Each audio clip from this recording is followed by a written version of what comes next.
নমস্কার, দেখছেন নিউজ 18 বাংলা। আপনাদের সঙ্গে রয়েছি আমি সোনিয়া। ঘড়ির কাঁটা ঠিক সন্ধ্যে 6টা মানেই সময় জেলা থেকে সরাসরি। আর জেলা থেকে সরাসরি শুরুতেই নজর রাখবো আবারও বেনজির ভাবে মাঝরাতে বদল। রাজ্যের 73 জন রিটার্নিং অফিসারকে সরিয়ে দিল নির্বাচন কমিশন। আর এর প্রতিবাদে চড়া সুর মুখ্যমন্ত্রীর।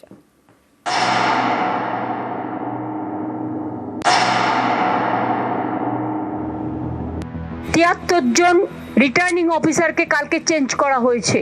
এর আগে চিফ সেক্রেটারি থেকে, হোম সেক্রেটারি থেকে, ডিজি থেকে, সিপি থেকে প্রায় 60-70 জন আইএস আইপিএস কে বাংলায় যারা কাজ করে বাইরে পাঠিয়ে দেওয়া হয়েছে।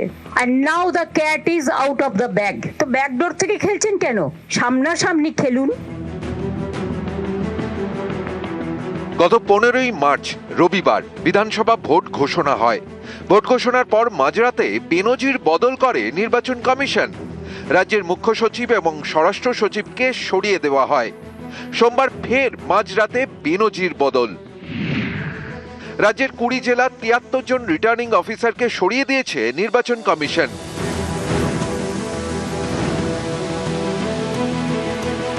যে 20টি জেলা থেকে 73 জন রিটার্নিং অফিসারকে কমিশন সরালো সেই জেলাগুলি হলো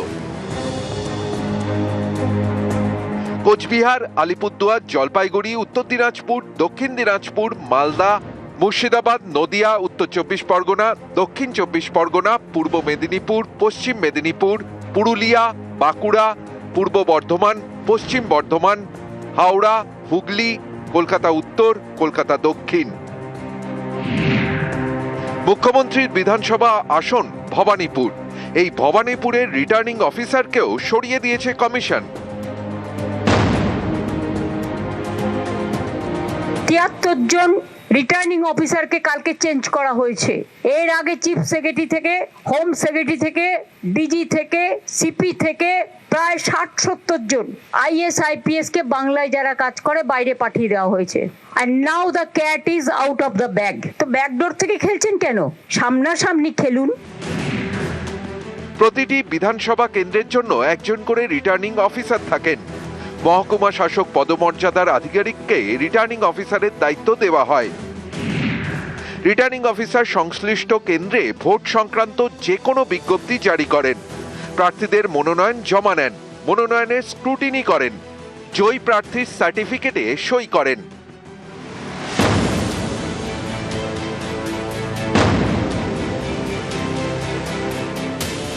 ভোট ঘোষণা হওয়ার পর থেকেই একের পর এক বদল। পুলিশ ও প্রশাসনের খোল নলচে বদলে দিয়েছে নির্বাচন কমিশন। 15ই মার্চ বিকেলে ভোট ঘোষণা, 15ই মার্চ মাঝরাতে বেনজির বদল। মুখ্য সচিব ও স্বরাষ্ট্র সচিব বদলে দেয় কমিশন। 16ই মার্চ আরও 3 গুরুত্বপূর্ণ পদে বদল। রাজ্য পুলিশের ডিজি, এডিজি আইন শৃঙ্খলা এবং কলকাতার পুলিশ কমিশনার। পরের দিন 17ই মার্চ আবারও বদল। এডিজি দক্ষিণবঙ্গ, এডিজি উত্তরবঙ্গ, 4 কমিশনারেটের সিপি এবং 12 জন এসপি। কলকাতা পুলিশের ডিসি সেন্ট্রাল পদেও বদল করা হয়। কাউকে কাজে লাগিয়ে সুপার উত্তমের মতো বিহাইন্ড দ্য সিন মধ্যরাতে গুপ্ত তাণ্ডব করছে। সোমবার মাঝরাতে ফের বদল। এবার 73 জন রিটার্নিং অফিসারকে সরিয়ে দিল নির্বাচন কমিশন। নির্বাচন কমিশন তুগলক হয়ে গেছে। ভাবছে অফিসার চেঞ্জ করে, চিফ সেক্রেটারি চেঞ্জ করে, সিপি চেঞ্জ করে, রিটার্নিং অফিসার চেঞ্জ করে বিজেপি কে জেতাবে। মানুষকে লাইনে দাঁড় করিয়েছে, প্রায় 200 মানুষকে হত্যা করেছে। অত্যাচার চলছে, কোর্ট নীরব।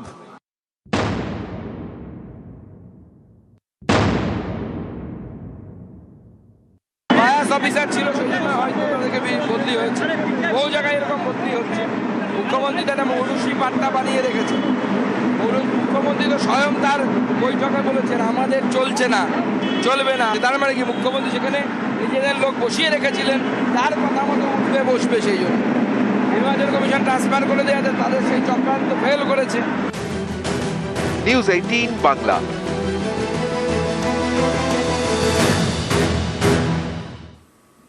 নন্দীগ্রামের ভিডিওকে পাঠানো হয়েছে ভবানীপুরে। উত্তরবঙ্গে যাওয়ার আগে সরব মমতা বন্দ্যোপাধ্যায়। এই ইলেকশন কমিশন যে নিরপেক্ষ নয়, আমি তার একটা প্রমাণ আপনাদের দেখাতে চাই।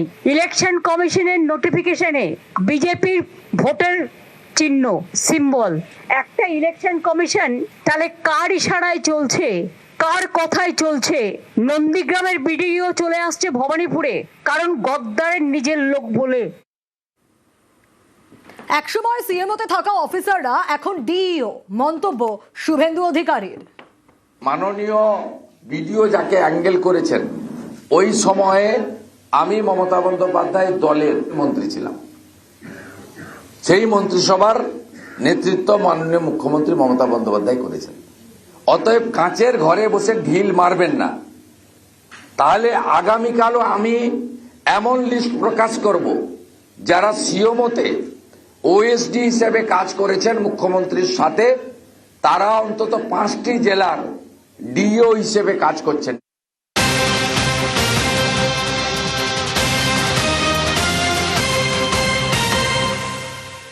সুপ্রিম কোর্টে বাংলার এসআইআর মামলা, এত কম সময়ে বিচারাধীন বিচার, কঠিন কাজ। 45 দিনে 60 লক্ষ অ্যাডজুডিকেশন, কঠিন কাজ। শুনানিতে মন্তব্য বিচারপতি জয়মাল্য বাগচির। আরো ডিটেলে বিষয়ে জানাতে পারবে মৈত্রেয়ী রয়েছে আমার সঙ্গে। মৈত্রেয়ী, আমরা শুরু থেকে দেখেছি যে তৃণমূলের তরফ থেকে একটা কথা বলা হয়েছে যে এত ভাস্ট কাজ কিন্তু এত কম সময়ের মধ্যে করার চেষ্টা, এতটা আনপ্ল্যান্ড ওয়েতে এসআইআর কেন? বারবার এই প্রশ্ন তোলা হয়েছিল। কোথাও গিয়ে দেশের শীর্ষ আদালত সুপ্রিম কোর্ট কি তাতেই মান্যতা দিল?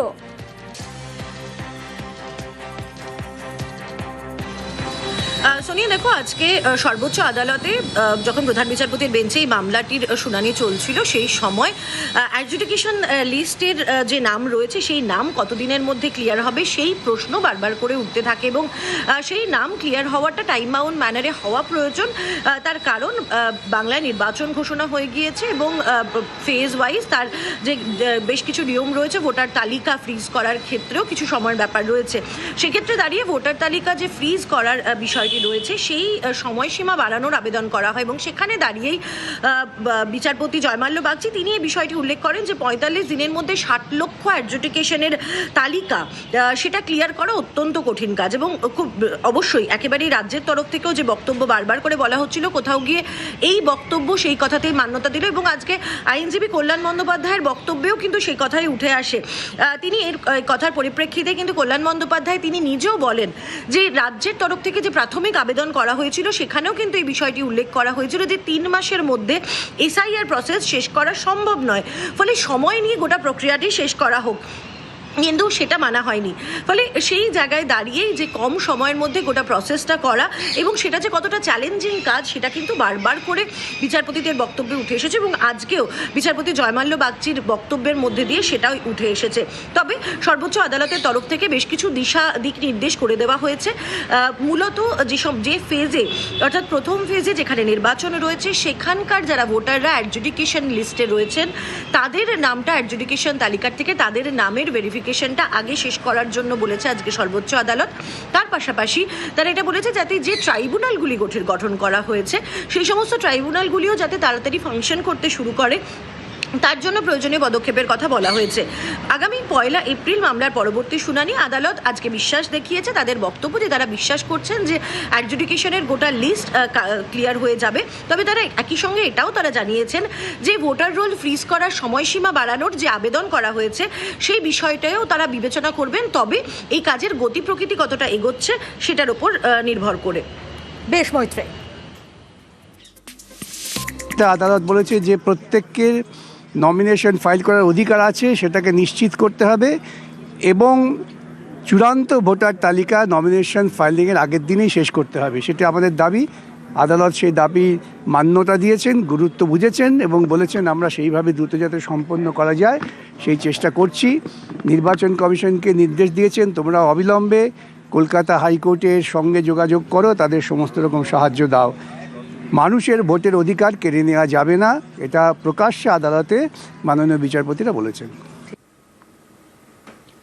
সাধারণ মানুষের মনে একটাই প্রশ্ন যে কত নাম তাহলে বাদ যাচ্ছে, কত নাম বাদ জানে না কমিশনই। মাঝরাতে প্রথম দফার সাপ্লিমেন্টারি তালিকা কমিশনের 29 লক্ষ বিচারাধীনের নিষ্পত্তি হলেও বাদ কত, এখনো মোট কত নাম বাদ তা স্পষ্ট নয়। 29 লক্ষ বিচারাধীনেরও সবার নাম প্রকাশ নয়। কত নাম নতুন ভোটার তালিকায় যুক্ত তাও অস্পষ্ট। কত নাম বাদ তা কমিশনই নাকি জানে না। মাঝরাতে প্রথম দফার সাপ্লিমেন্টারি তালিকা কমিশন প্রকাশ করলো, সেখানে 29 লক্ষ বিচারাধীনের নিষ্পত্তি হলেও বাদ কত গেল আরো ডিটেল জানার চেষ্টা করি। সোমরাজ রয়েছে আমার সঙ্গে। সোমরাজ, সাধারণ মানুষ এই কথাটাই জানতে চায় যে কত নাম তাহলে মোট বাদ যাচ্ছে, কিন্তু কমিশনের কাছে সেটা স্পষ্ট নয়। দেখো, এখনো পর্যন্ত রাজ্যের মুখ্য নির্বাচনী আধিকারিকের দপ্তরে সেই তথ্য নেই যে এখনো পর্যন্ত কত নাম বাদ গেল বা কত নাম যুক্ত হলো। যদিও বুথ ভিত্তিক তালিকা ইতিমধ্যেই প্রকাশ করা হয়েছে সাপ্লিমেন্টারি তালিকা আকারে, কিন্তু সার্বিকভাবে রাজ্যের মুখ্য নির্বাচনী আধিকারিক মনোজ কুমার আগরওয়াল কিছুক্ষণ আগেই তিনি ভেতরে জানিয়েছেন যে তার কাছেও কোনো ফিগার নেই কত নাম বাদ পড়লো বা কত নাম যুক্ত হলো। শুধু তাই নয়, কত নামের তালিকা প্রথম দফায় প্রকাশ করা হলো গতকাল রাত্রি 11:45 সেই সংখ্যাও এখনো পর্যন্ত কমিশনের তরফে স্পষ্ট করা হয়নি। আর এখানেই প্রশ্ন উঠছে, যেখানে গত 28 ফেব্রুয়ারি যখন এসআইআর এর চূড়ান্ত তালিকা প্রকাশ করা হলো, সেই সময় বিস্তারিত নথি দেওয়া হয়েছিল নির্বাচন কমিশনের তরফে, বিধানসভা ভিত্তিক, জেলা ভিত্তিক, এমনকি আন্ডার অ্যাডজুডিকেশনে কত রয়েছে সেই তালিকাও বিস্তারিতভাবে দেওয়া হলো। তারপরে এখন কেন সাপ্লিমেন্টারি তালিকা প্রকাশের পরও কোনো নথি দেওয়া হচ্ছে না, তা নিয়ে এখন চর্চা হচ্ছে। বেশ, এটা কাজ হচ্ছে, এটা নতুন তৈরি হয় তো একটু একটু তো প্রবলেম হয়, কিছুদিন পরে স্টেবিলাইজ হয়ে যায়, কিছু ঘন্টা পরে স্টেবিলাইজ হয়ে যাবে। এটা তো ওয়েবসাইটে দেখে নেবেন, এটা আমার কাছে এটা মুখস্থ নেই কি কত হয়েছে নিয়ে হয়েছে এক্স্যাক্টলি কত হয়েছে এটা বলতে পারবো না। আমরা তো রিকোয়েস্ট করি কি রোজকে দেওয়া যাবে নাম, যত আমরা ই সাইন করে পাবো অতই আমরা করতে পারবো। সাপ্লিমেন্টারি লিস্ট যেটা আছে আমাদের কাজ আছে শুধু পাবলিশ করা, প্রকাশ করা, যেখান থেকে আসবে জুডিশিয়াল অফিসার থেকে আমরা ওটা নিয়ে পাবলিশ করবো। বাংলার মানুষের সাথে প্রতারণা করছে কমিশন, তাই তালিকা নিয়ে এত গোপনীয়তা কমিশনে করা Mamata Bandyopadhyay. The election commission has still not declared how many names have been deleted in the supplementary list. That's why it is my question, why they are so afraid and scared. I have got the information when I will be reaching at Siliguri, then only they will announce. I do not know what is the political vendetta, why they are cheating the people, why they are misleading the people. আর কত প্রাণ হবে বলিদান, মানুষের ভোটাধিকার কেড়ে নেওয়ার কোনো অধিকার ওদের নেই। এসআইআরই মনে রাখবেন ওদের শেষ করবে। আর এই সাপ্লিমেন্টারি তালিকা থেকে নাম বাদে বিক্ষোভ খড়দার বন্দিপুরের জামনাকাটায়। বিক্ষোভ, তালিকা থেকে 33 জনের নাম বাদ, আর তাতেই ক্ষুব্ধ তারা। নাম বাদ যাওয়ায় আজ সকাল থেকে বিক্ষোভ চলছে। সকালকার সেই ছবি আপনাকে দেখাচ্ছি, সকাল থেকে বিক্ষোভ চলছে খড়দার বন্দিপুরের জামনাকাটায়।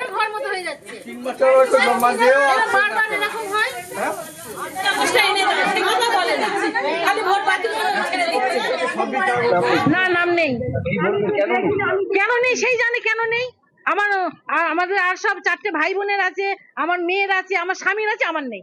আমার বিয়ে হয়েছে 30 বছর হচ্ছে, আমি 30 বছর ধরে এখান থেকে এসে ভোট দিচ্ছি, আর এবারে ভোট হবে না। আমাদের 90 জনের নাম জুডিশিয়ালি রাখা হয়েছিল, ফার্স্ট লিস্টে আসেনি। সেকেন্ড লিস্টে দেখা যাচ্ছে 33 জনের নাম আবার বাদ চলে গেছে। এরা অন্ধকারে থেকে গেল। আগামী এরা কি করবে এবার ভাবতে পারছে না। একটা বিজেপির একটা সারা বাংলা জুড়ে একটা চক্রান্ত, ইলেকশন কমিশনকে দায়ী নিতে হবে। 68 বিচারাধীনের মধ্যে 64 নাম বাদ, মাত্র 4 জনের নাম নতুন ভোটার তালিকায়। বারাসতের 175 নম্বর বুথে ক্ষুব্ধ বাসিন্দারা।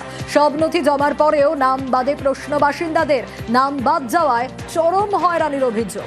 লিস্টে বেরিয়েছে, তা ওখানে লেখানো আছে যে নাম মুছে গেছে, ডিলিটেড হয়ে গেছে। এর আগে বিচারাধীন ছিল এতদিন। আমার পরিবারে 3 জন বিচারাধীনই ছিল, তারা 3 জনেই ডিলিট হয়ে গেছে। এখন অবধি কোনো ইনফরমেশন নেই এদের কি হবে, এরা কিভাবে অ্যাপিল করবে বা কোথায় কেস করবে বা কিভাবে নামটা তুলবে। তোমার নামটা আগেই বাদ গেছে, ডিলিট হয়ে গেছে, বা আমার নামটা কি বিচারাধীন ছিল, এতদিন বিচারাধীন ছিল, আজকে কালকে হিয়ারিং এ ডাকা হয়েছিল।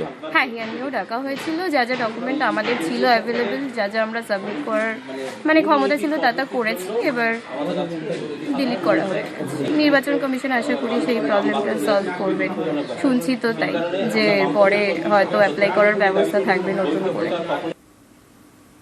সাপ্লিমেন্টারি লিস্টে নাম নেই টিএমসি প্রার্থীর। লিস্টে নাম নেই টিএমসি প্রার্থী গোলাম রাব্বানির। গোয়ালপুকুরের তৃণমূল প্রার্থী তিনি। অ্যাডজুডিকেশনে নাম ছিল গোলাম রাব্বানির। সাপ্লিমেন্টারি লিস্টে নাম না থাকায় ক্ষুব্ধ কমিশনের বিরুদ্ধে চক্রান্তের অভিযোগ। আধার কার্ড থেকে আরম্ভ করে ration card, epic card, admit, marksheet, passport সব জমা করে দিয়েছি, তার সত্ত্বেও নামটা এখনো আসেনি। সবাই তো আমরা পেনি, এটা কি হচ্ছে? যদি এরকম হয় তাহলে তো ডেমোক্রেসি শেষ। নমিনেশন হবে বা হবে না এটা নিয়ে আমি চিন্তা নেই। আমার ৭৮,০০০ ভোট আমার বিধানসভা থেকে, ৪,৮০,০০০ ভোট আমাদের জেলা থেকে, ৬০ লক্ষ ভোট আমাদের পশ্চিমবাংলা থেকে। এটা নিয়ে আমরা চিন্তা আছি।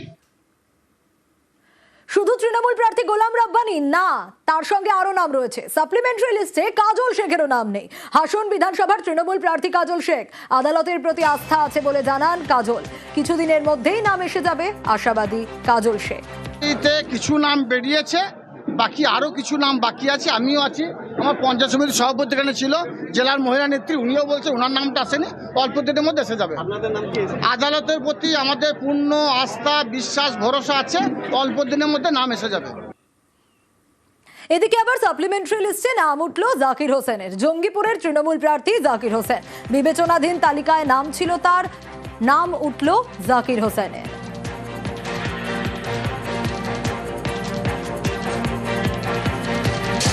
আমি বৈধ ছিলাম, সমস্ত মানুষই বৈধ আছে। নির্বাচন কমিশন এবং বিজেপি মিলে আমাদের মুর্শিদাবাদ বাংলার মানুষকে হ্যারাস করার জন্য করেছিল।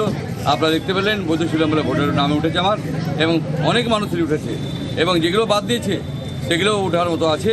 আমরা চাই আগামী দিনে মাননীয় মুখ্যমন্ত্রীর নেতৃত্বে প্রতিটা মানুষকে আমরা সহায়তা দেব। সাপ্লিমেন্টারি লিস্টে নাম এলো বিজেপি প্রার্থীর। তালিকায় নাম বিজেপি প্রার্থী কলিতা মাঝির। আউশ গ্রামের বিজেপি প্রার্থী কলিতা মাঝি। বিবেচনাধীন ভোটার তালিকায় তার নাম ছিল, এবার তার নাম উঠল।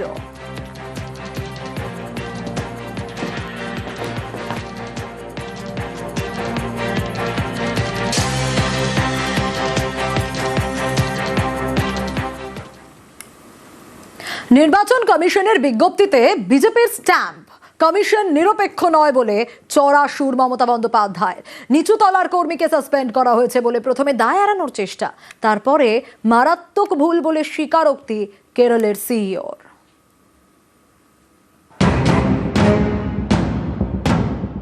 এই ইলেকশন কমিশন যে নিরপেক্ষ নয়, আমি তার একটা প্রমাণ আপনাদের দেখাতে চাই। ইলেকশন কমিশনের নোটিফিকেশনে বিজেপির ভোটের চিহ্ন, সিম্বল। একটা ইলেকশন কমিশন তাহলে কার ইশারায় চলছে? বিজেপি ভ্যানিশ যে পলিটিক্যাল পার্টি, তারা মানুষের গণতান্ত্রিক অধিকার কেড়ে নিতে চায়, এবং এটা তার সবচেয়ে প্রমাণ। এটা নির্বাচন কমিশনের বিজ্ঞপ্তি 2019 সালের। নির্বাচন কমিশনের এই বিজ্ঞপ্তিতে বিজেপির স্ট্যাম্প। নির্বাচন কমিশনের বিজ্ঞপ্তিতে কেরল বিজেপির স্ট্যাম্প। কখনো কখনো বলে না ঠাকুর ঘরে কে, আমি তো কলা খাইনি। Now the cat is out of the bag. Election কমিশনের নোটিফিকেশনে বিজেপির চিহ্ন, তো ব্যাকডোর থেকে খেলছেন কেন? সামনাসামনি খেলুন, সবাই তো বুঝতে পারছে। বিজেপি ভ্যানিশ যে পলিটিক্যাল পার্টি, তারা মানুষের গণতান্ত্রিক অধিকার কেড়ে নিতে চায়, এবং এটা তার সবচেয়ে প্রমাণ। নির্বাচন কমিশন স্বশাসিত সাংবিধানিক নিরপেক্ষ প্রতিষ্ঠান। এমন একটি প্রতিষ্ঠানের জারি করা বিজ্ঞপ্তিতে একটি রাজনৈতিক দলের স্ট্যাম্প এলো কিভাবে? এ নিয়ে চড়া সুর মমতার। সোশ্যাল মিডিয়ায় সরব হয়েছে তৃণমূল। चुनाव आयोग उन्हीं राजनीतिक दलों में भेदभाव कैसे कर सकता है? चुनाव आयोग के लिए न तो कोई विपक्ष है, न तो कोई पक्ष है, सब समकक्ष हैं।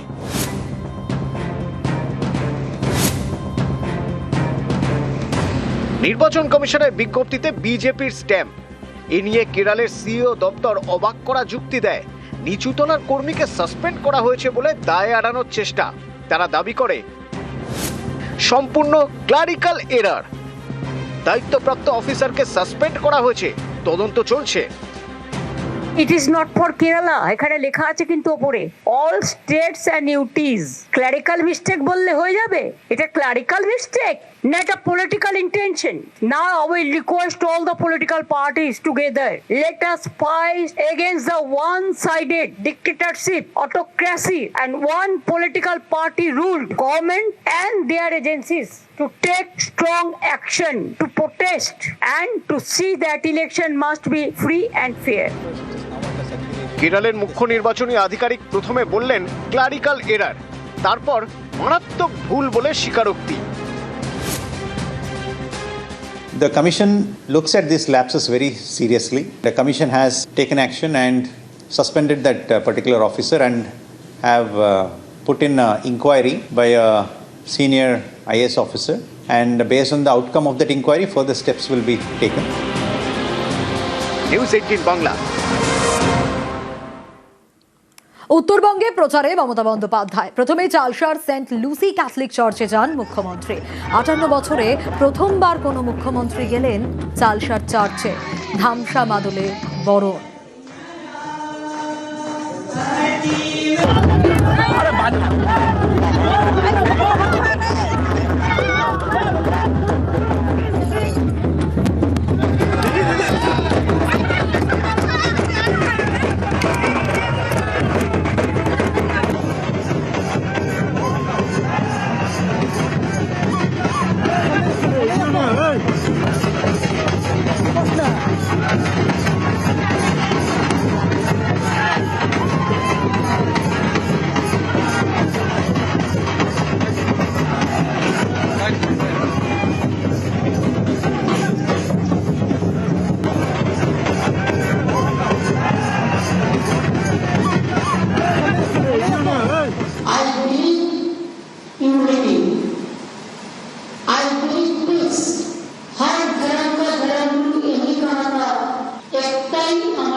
পাথর প্রতিমার সভা থেকে বিজেপিকে কড়া আক্রমণ অভিষেকের। মোদী শাহকে নিশানা।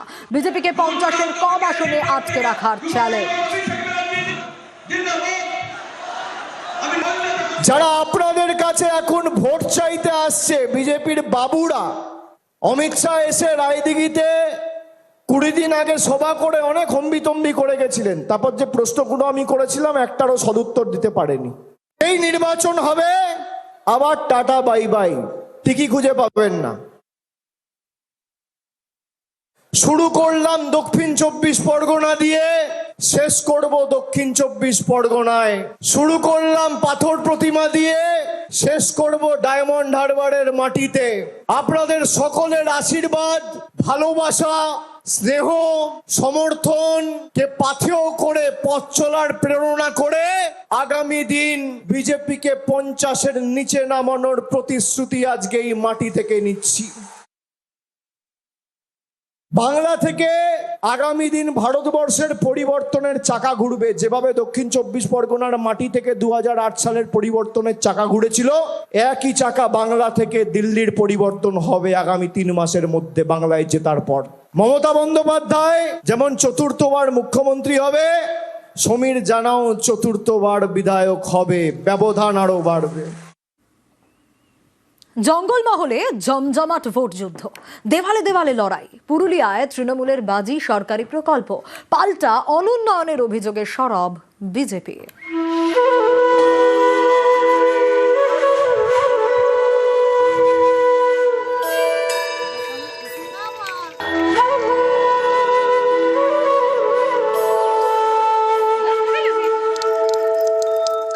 সরকারি সব পরিষেবা সব পাই।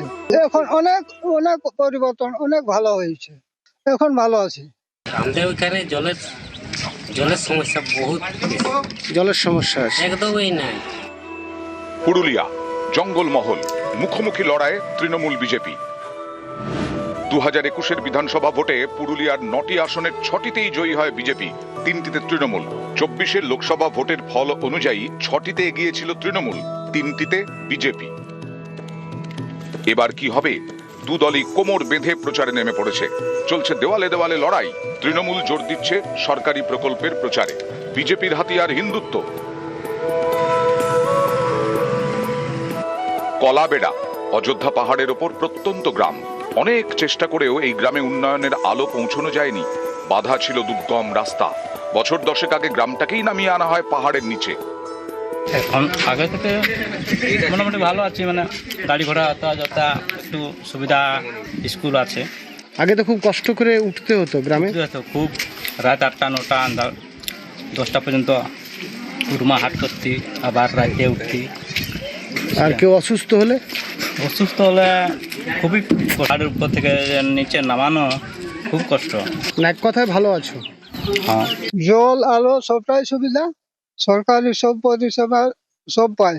এখন অনেক অনেক পরিবর্তন, অনেক ভালো হয়েছে, এখন ভালো আছে। লক্ষ্মীর ভান্ডার রাজ্য সরকারের অন্যতম সফল প্রকল্প। লক্ষ্মীর ভান্ডারকে সামনে রেখে ভোট বাক্সেও লক্ষ্মী লাভ করেছে তৃণমূল। এবারেও শাসক দলের দেওয়াল জুড়ে সেই লক্ষ্মীর ভান্ডারের কথা। লক্ষ্মীর ভান্ডার পান? হ্যাঁ পাই, খুবই ভালো।